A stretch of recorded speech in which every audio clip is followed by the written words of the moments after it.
กันเด้อเดี๋ยว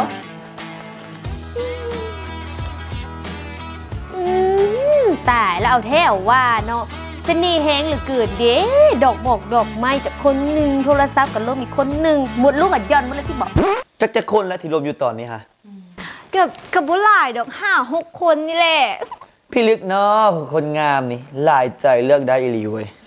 ก็ว่าลมนั่นหลายแท้หลายว่าแล้วกูก็บ่เห็นว่ามึงสิเลือกเอาคนใดคนหนึ่งมาเป็นตัวเป็นตนได้ล่ะล้มไปเบิดล้มไปมั่วมึงค่ะ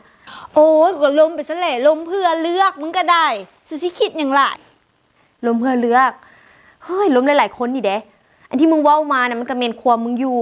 แต่มึงก็บ่สมควรเฮ็ดแบบสิบอกเนี่ยคันมึงสิล้มคนเพื่อเลือกนะมึงล้มคนเดียวก็ได้แล้วก็เบิ่งกันไปอันนี้มันหยังล้มกันทีละ5-6 คนมึงไปล้มเขาจังสินะมึงท่าเบิ่งเฮ็ดก็ขอจังใดเลยเดียวเขาก็สิเฮ็ดคืนหั่น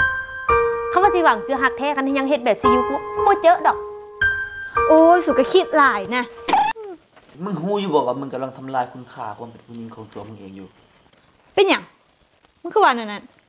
การที่ผู้หญิงล้มหลายคนนะมันบ่แม่นการดีเลยมันมีแต่แนวเสียหายหมดทุกอย่างนะเฮ้ยผู้ชายก็สิเบิ่งตัวเป็นแค่ของเล่นของบ่มีคุณค่าของบ่มีราคาบุญแล้วไปกับคนนี้บุญแล้วไปกับคนนี้มึงบอกมาแล้วบัดไปกับเขาแล้วเขาเจ้าไปว่าจังได๋ต่อกับตัวเขาเจ้าก็ไปล้มกับหมู่กับคู่เขาว่าโอ้เขาเจ้าได้อันผู้หญิงคนเนี้ยเขาเจ้าได้อีเนี่ยเสร็จกูแล้วคักจังซั่นคักจังซี่เด็ดจังซั่นเด็ดจังซี่แต่ความจริงน่ะ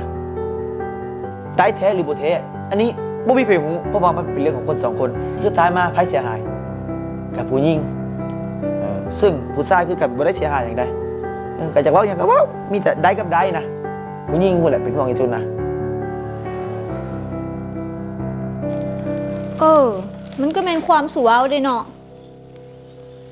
ฉันต่อไปนี้กูสิเปลี่ยนแปลงตัวเองกูสิกลับมาฮักเดี่ยวใจเดียวกูสิเห็นสุเป็นไอดอลแล้วกูสิคือสู่ให้ได้เรื่องแบบสิเดี๋ยวกูไปจะว้าวถึงเลย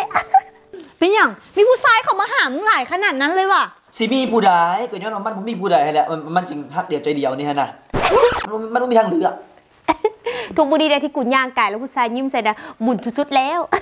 เราไม่ต้องว่าเขาเจ้าหลายตัวเองก็คือกันนั่นแหละกูก็เห็นแต่ลงกับอีเดียวฮะสาวผมทองอยู่วังเวียงฮะแล้วก็เลี้ยวเลยแล้วบ่มีไผ่เลยตายแต่กูก็ได้ยินว่าครบ2ไม่ได้